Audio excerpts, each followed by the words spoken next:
ওই থানারই ওই জায়গার থেকেই তো আপনি আপনার ন্যাশনাল আইডি কার্ডটা পাচ্ছেন।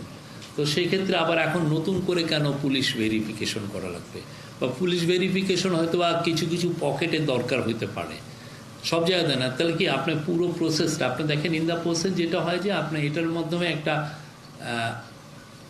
করাপশনকে আপনি এনকারেজ করলেন এবং পুরো প্রসেসটাকে আপনি ডিলেও করে। আমরা বলছি যে আমরা 24 ঘন্টায় আপনাকে পাসপোর্ট দিব, কিন্তু আসলে আমি তো দিতে পারছি না, বিকজ আমার এই যে পুলিশ ভেরিফিকেশন, আর পুলিশ তো আনলিমিটেড নাম্বার অফ পুলিশ তো নাই যে সে এখন গেল এখন। তো ফলে এইটার এই জায়গাটা যেটা হচ্ছে গ্লোবালি যে ট্রেন্ড, সেটা হচ্ছে রেগুলেশন যেই জায়গায় আপনার বিজনেসকে ব্যাহত করছে, রেগুলেশনই আপনি সরিয়ে ফেলেন। যেগুলো anti business regulation, anti efficiency, সেগুলোর আসলে দরকার নেই, কত দ্রুত কাজটা করা যায়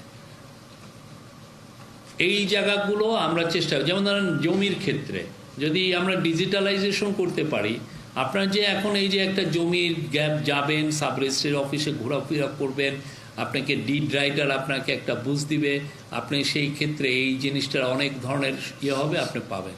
এটা যদি টোটাল ডিজিটালাইজেশন হয়, এটা তো সবার জন্য মঙ্গলকর এবং খুব দ্রুত। এবং জমির কারণে দেখবেন অনেকে ইনভেস্ট করতে চায় না, যে না আমি এখানে ভালোভাবে জমি কিনতে পারছি না। এগুলো তো প্রত্যেকটার সাথে জব জড়িত। আপনি এগুলো যত এফিশিয়েন্ট করবেন তত জব তৈরি হবে।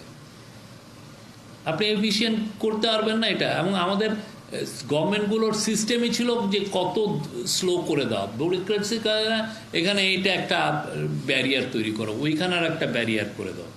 এবং হয়তো আমাদের একটা আমি জানি না যে বাংলাদেশের ইয়ের মধ্যে যে আমরা বিজনেস কীভাবে কোনো প্রসেসকে স্লো করে দেওয়া, বা এই কাজটা হচ্ছে না, একটা কমিটি করে দেন না, একটা কমিটি করা মানেই তো 1 মাস শেষ।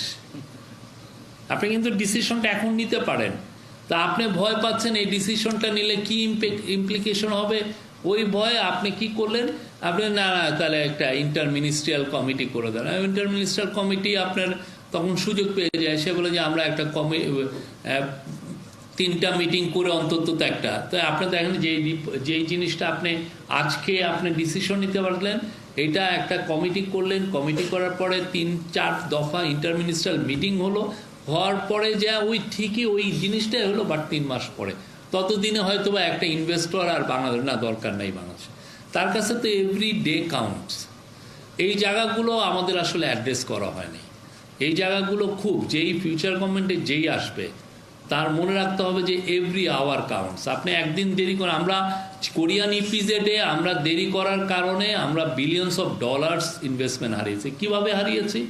পিহাকসুন চাচ্ছিলেন স্যামসাং সহ পুরো বড় বড় ইনভেস্টরদেরকে কোরিয়ান ইপিজেডে আনতে। উনি যখন দেখলেন যে তার এই কি জন্য কোরিয়ান ইপিজেডে ইনভেস্টমেন্ট মানে ল্যান্ডের ইস্যুটা সেটেল হয় নাই, ইচ্ছা করে নাই, যাতে তাকে ওই চিটাংয়ের কিছু কিছু এই পতিত স্বৈরাচারের যারা ক্লোজ যারা ছিল বিজনেস, তারা চায় না যে সেই কাজগুলো করুক।